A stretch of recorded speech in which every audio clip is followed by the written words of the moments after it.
Друзья, всем привет! Рядом со мной находится Зевс. Даня. Что у тебя? Что происходит в твоей душе? Расскажи. Не могу говорить, ладно. Можно? Да. Спасибо большое. Фу, второй день, блин. Это после техлапса, да? Да, техлапса заставили. На самом деле, это будет основной тема нашего интервью, как результат на техлапсе, так и ваша подготовка к турниру на Copenhagen Games, куда вы завтра отправляетесь. Начнем с техлапса. Москва, 4 команды, 4 место. Результат вообще не удовлетворительный, ни вас, я так понимаю, не устроило, ни фанатов. Почему так происходит? Мне, если что, никогда фанатов устроил. Это антифанат. Это фанаты других команд. Антифанаты. На самом-то деле, действительно, результат не очень, но мы проиграли техлапс, чтобы выиграть Копенгаген. А там уже как бы пусть думают. Да, мы настроены серьезно на Копенгаген, мы сейчас готовимся. Надо тащить жестко, и те, кто останется с нами, те все увидят. Не, ну если серьезно, смотри, вы выигрываете в онлайне команду НИП 16-12, потом проигрываете 16-5. Действительно такие что события были за Да. последнюю неделю. Ты молодец, следишь за Да, новостями. следил. Да. И меня интересует, почему как бы такой диссонанс вот в этих результатах?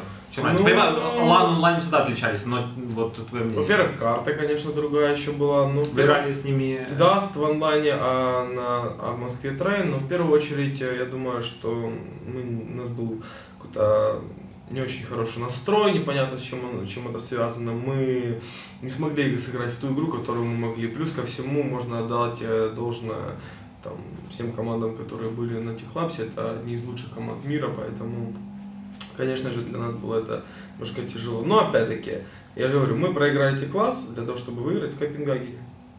Вот и все. Но это отмазка, ты согласен, да? Нет, я думаю, что так и будет. Ну а почему так? Почему вы... А почему? Потому Зачем что проигрывали? гладиолус. Нельзя все выиграть. Вот. Надо что-то проиграть, чтобы что-то потом выиграть. Интересно. Нужно что-то потерять, чтобы что-нибудь найти. Так Ты что-то читаешь сейчас? Рэп. Ну, кроме рэпа, я имею в виду книги. В основном рэп сейчас только читаю. Вот. Ну, такие как бы дела. Понятно. Впереди Copenhagen Games, там будет намного больше команд, плюс те же самые, которые участвовали на техлапсе. С каким настроем подходите вот к этому турниру? Вы уже на буткемпе сколько? Вторую неделю? Как происходят тренировки и Да, на что тренировки проходят хорошо, рассчитываем выиграть наконец-то первое место. Вопрос вот у меня есть про мотивацию.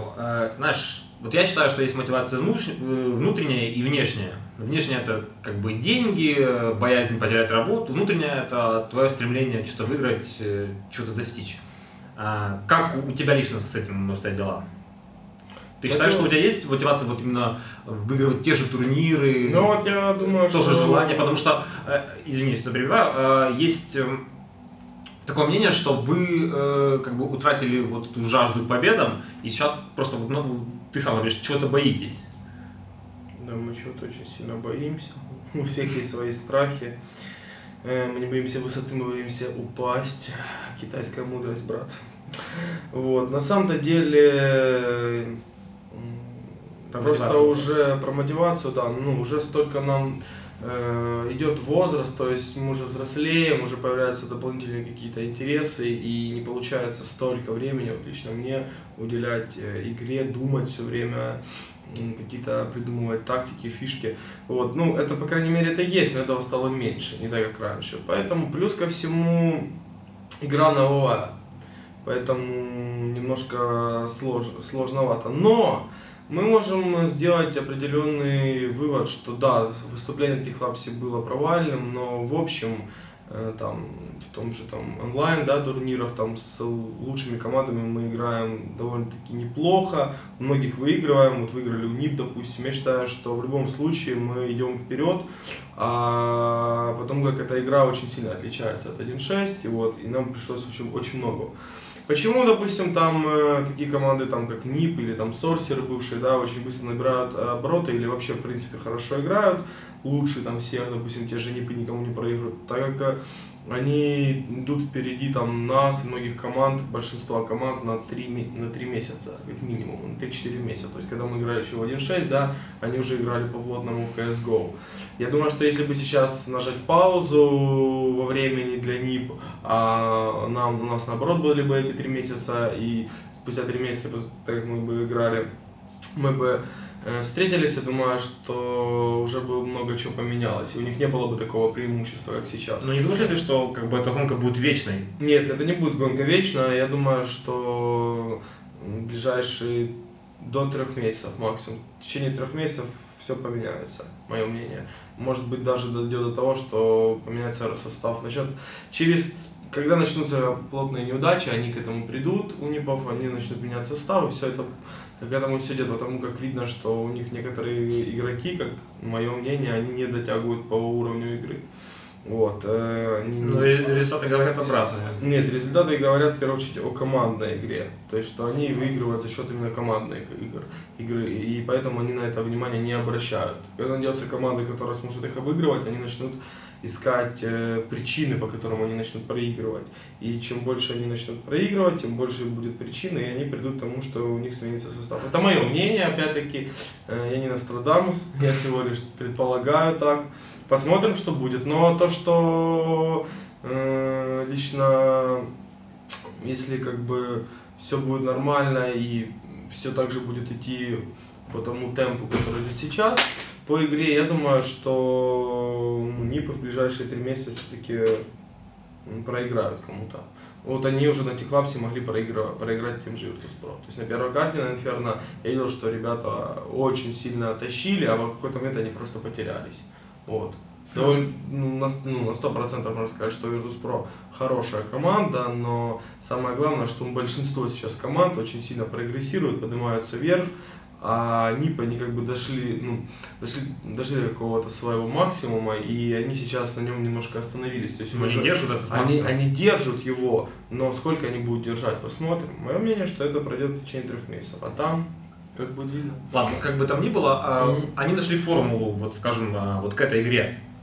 Если сравнивать с CS 1.6, Counter-Strike Global Offensive стало намного быстрее. Да. Это раунды проходят быстрее, стало больше экшена. В то же время, вот лично мое мнение, я замечал, тоже вот я обсуждал с другими ребятами, у вас стала более вязкая игра, вы начинаете больше разбрасывать, раскидку, когда, в принципе, тут нужно выходить и как бы ставить в голову. Как ты прокомментируешь вот ваш стиль игры сейчас, если вот он стал ли он медленнее и... Медленнее. Да, я понял, что ты говоришь. На самом деле, я думаю, что смысл заключается в том, что у всех команд есть раскидки, если мы посмотрим, неважно, медленно, быстро, и у НИПов тех же, да, много тактик, много раскидок разных. Самое главное, это то, что чем отличаемся мы от многих команд, буржуйских команд, тем, что у них индивидуальная игра почему-то выше, чем у наших некоторых игроков, выше. То есть они быстрее схватывают информацию, обрабатывают и быстрее принимают то или иное решение. У нас же еще у некоторых игроков какие-то медленные процессы, то есть они не успевают понять, они то есть понимают вроде, что произошло, но что нужно делать, как там быстро там среагировать и правильно принять решение, не всегда оно получается. Может быть, отчасти это связано с тем, что всегда в 1.6 этим занимался больше я, то есть я всегда после размена пытался говорить и направить куда-то направление игроков, да, то есть выбрать, сразу говорил там уходим туда, выходим мы это, делаем то-то, да, там в ситуациях там 3-4, 4-4, 3-3 и так далее. А сейчас, так как я сам еще до конца в многих моментах теряюсь, то есть не до конца понимаю, как правильно что сделать, сам пытаюсь найти эти моменты, так как игра новая, мне еще немножко сложно, вот, то как бы я этого не всегда делаю, а ребята сами не могут этого, не так часто у них получается это сделать. И это отличается, потому что как раз буржуйские команды, те же там НИПы, они играют очень много миксов, они очень сильно именно индивидуально развились до такого уровня, что им не нужно говорить, они сами быстро понимают, что им нужно делать. Вот, когда у нас, я думаю, что это от игровой практики зависит, я думаю, что через 3 месяца мы тоже к этому придем, и мы уже не будем выглядеть так, как нас называют в каких-то моментах медленными. Вот. При этом у нас есть тоже свои какие-то стороны, в которых, плюсовые стороны, в которых мы показываем довольно-таки хорошую игру. Вот, и не зря же мы обыграли, пускай в интернете, сейчас мы в интернете обыграли там тех же НИПов, да, я думаю, что придет время, мы их обыграем на лане. Вот мы сейчас собираемся это сделать в Дании, всех обыграть, выиграть первое место. Смелое заявление. Я хотел поговорить с тобой вот о французской команде. На последнем турнире в Вене. Велигемс. Да, вот я заметил, по крайней мере, у них такое свойство, они там часто отдавали свой плент, и вы занимали точку, никак не могли просто ее выбить. То есть у них была тактика, вот они там разбрасывают, действительно, у них вот темплейт такой, что они молниеносно как-то делают свое действие. Да. Как ты относишься вот к такому стилю игры и почему вам не удается вот удержать занимающие позиции? На самом деле это опыт для нас был. Мы не знаем, мы столкнулись впервые на самом деле с такой стратегией, мы не до конца понимали, как правильно против нее действовать. Вот. Получили определенный опыт, я думаю, что в будущем, если мы сыграем и встретимся уже с такой тактикой, мы уже будем знать, как против нее действовать. Вот и все. То есть это был их определенный стиль игры. На самом деле в Вене мы отдали свою игру. Наверное, это связано с тем, что все-таки первый турнир LAN по этой версии мы играли с довольно-таки серьезной командой и так далее. В будущем, в любом случае, как бы, я думаю, что мы не повторим тех же ошибок. Будем надеяться. Надежда.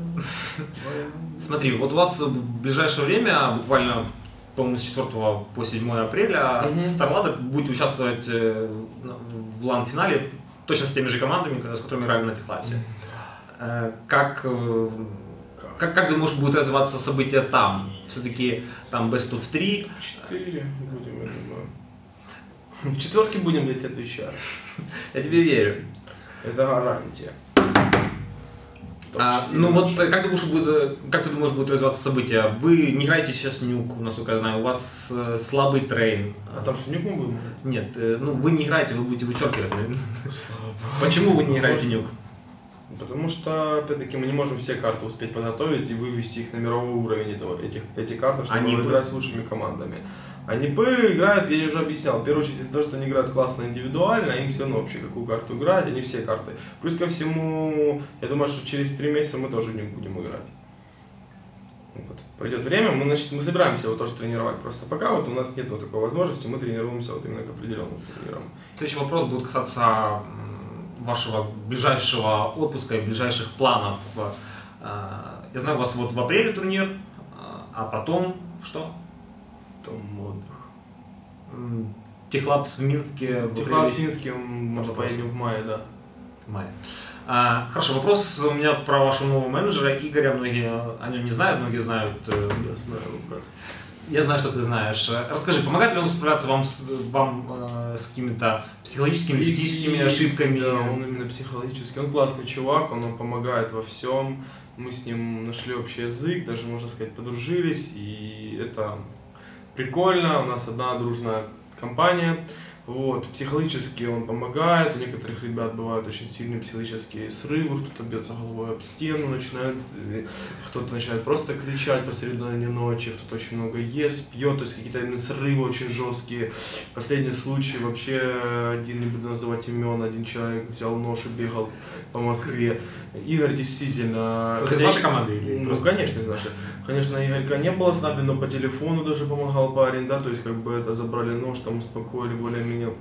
То есть Игорек делает вообще свою работу, вообще приятно. Ладно, а теперь серьезно. А теперь серьезно. Как бы, я знаю, что он смотрит за тактической составляющей. Да, он на 100% может действительно, из-за того, что у него есть опыт определенный за плечами, он действительно раньше был менеджером одних из лучших команд, как минимум на территории СНГ, всем известна такая команда, которая называется GSC. Вот. И у него есть опыт за плечами, он действительно может увидеть, какие наши какие-то такие слабые места, подсказать, дать советы, то есть что в принципе произошло. Да, и ну как бы помимо всего он занимается еще этим, и я думаю, что это классная, ну как бы классная штука, что он это все делает, приятно. Последний вопрос. Будут ли у тебя какие-то благодарности, может быть, приветы? Очень благодарен жизни. Я знаю, ты хочешь сказать, что фанатам, Да. которые следят за вами, Я очень сильно хочу сказать. как бы, может быть, становится чуть меньше, чуть больше. 50 сейчас стало, я слышал. Фух, да, фанатики. Не фанатики, а фанатики. Ну и фанаты. Дорогие фанаты, оставайтесь с нами, не уходите от нас. Вас все меньше и меньше. Я вас очень прошу, останьтесь. Поддержите командочку, поддержите на вишечку. У нас все получится. Я уверен, те, которые остались с нами, вот тем большое спасибо и респект.